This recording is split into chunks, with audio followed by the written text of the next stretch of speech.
గాదే సాయికృష్ణ 23 ఏళ్ల యువకుడు ఉన్నాడా, మరణించాడా? 29వ తారీఖున ఏపీ హైకోర్టు ముందు పోలీసులు హాజరుపరచగలరా? ఇది పెద్ద చర్చనీయాంశంగా తయారైంది వాళ్ళ రాష్ట్రంలో. నిన్ననే ఏపీ హైకోర్టు గాదే సాయికృష్ణ 29వ తారీఖు లోపల హాజరుపరచవలసిందిగా ఆదేశించింది. ఈ గాదే సాయికృష్ణ ఎవరు? దీని కథ ఏమిటి? నేను నిన్న ప్రెస్ మీట్లో కూడా చాలా వివరంగా చాలా విషయాలు చెప్పాను. కానీ మళ్ళా కొన్ని విషయాలు చెప్పాలనే ఉద్దేశంతోనే ఈ వీడియో చేస్తున్నాను.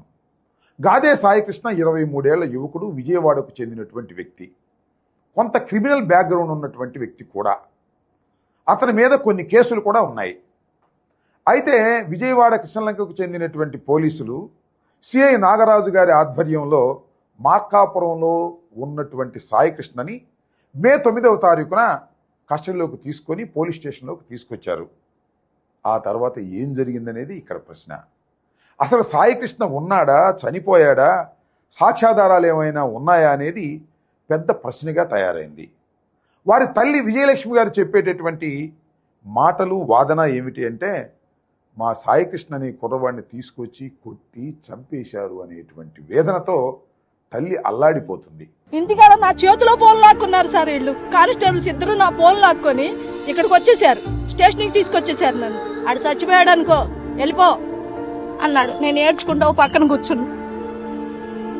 తర్వాత 15 రోజుల తర్వాత ఫోన్ ఇవ్వండి అయ్యా, నా పిల్లోడు ఎక్కడ ఉన్నాడో నేను ఫోన్ చేసుకుంటాను, నాకు ఫోన్ ఇవ్వండి అయ్యా అన్న. ఫోన్ ఇవ్వండి అయ్యా అంటే నా ఫోన్ ఇవ్వాల. 15 రోజులు తిప్పించుకున్న తర్వాత ఇటయ్యా నేను వెళ్ళి ఇవ్వండి అయ్యా ఫోన్ అంటే అవన్నీ అందులో అన్ని నా కొడుకు ఫోటోలు తీసేసి ఒట్టి ఫోన్ ఇచ్చి పంపించారు.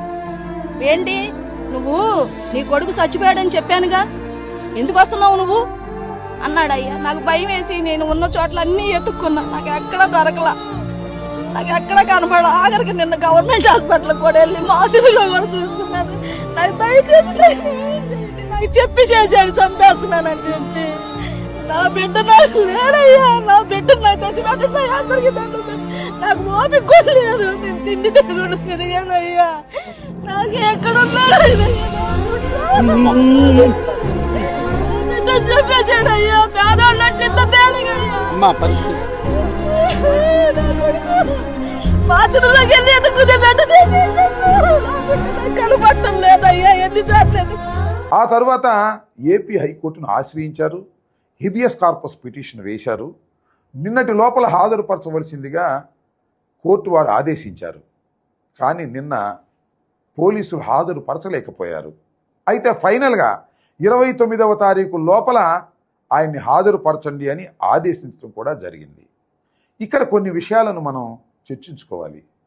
గాదే సాయికృష్ణ ఒక మిడిల్ క్లాస్కు చెందినటువంటి వ్యక్తి. ఆయన మేనమామ కానీ, వారు కానీ, వారి కుటుంబం కానీ రాధారంగా మిత్రమండలిలో పనిచేసినటువంటి వ్యక్తులు.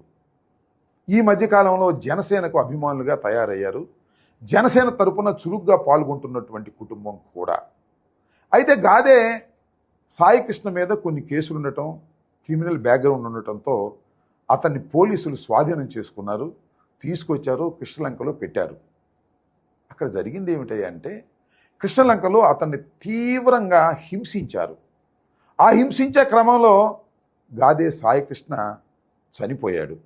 నాకు తెలిసిన సమాచారం మేరకు చనిపోతే ఏం చేస్తారు? సహజంగా లాకప్ డెత్ జరిగితే, పోలీసులు కొడితే చనిపోతే ఏదో మసిపూసి మారేడుకాయ చేసేసి తల్లిదండ్రులకు అప్పచెప్పేసి రాజీ పెట్టేసుకుని వెళ్ళిపోతారు.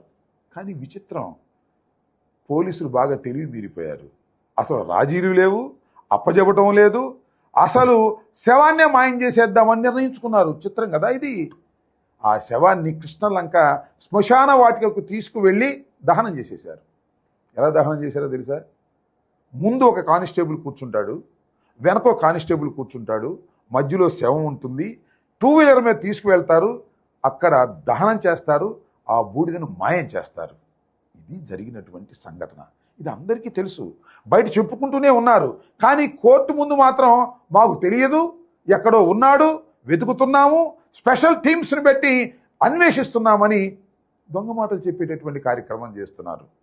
ఆ తల్లికి చాలా స్పష్టంగా సిఐ నాగరాజు చెప్పాడు, మీ అబ్బాయి మీద ఆశ వదులుకో, వాడు నాకు ఎదురు తిరిగాడు, వాడిని చంపేస్తాను, దండ కూడా రెడీ చేసుకోమని చెప్పి మరీ చంపేసినటువంటి సంఘటన ఇది. నీ కొడుకు చచ్చిపోయాడని చెప్పానుగా, ఎందుకు వస్తున్నావు నువ్వు అన్నాడయ్యా. ఎంత దురదృష్టకరమైన సంఘటన. అయితే కొంతమంది కొన్ని వాదనలు బయటకు తీసుకొస్తున్నారు. సహజంగా ఇలాంటి సందర్భంలో బయటకు తీసుకొస్తారు. ఈ సాయి కృష్ణ అనే వ్యక్తి క్రిమినల్ అని, అనేక అరాచకాలకు పాల్పడ్డాడని చెబుతున్నారు. మేబీ కావచ్చు, అరాచకాలకు పాల్పడి ఉండొచ్చు, క్రిమినల్ అవ్వుండొచ్చు.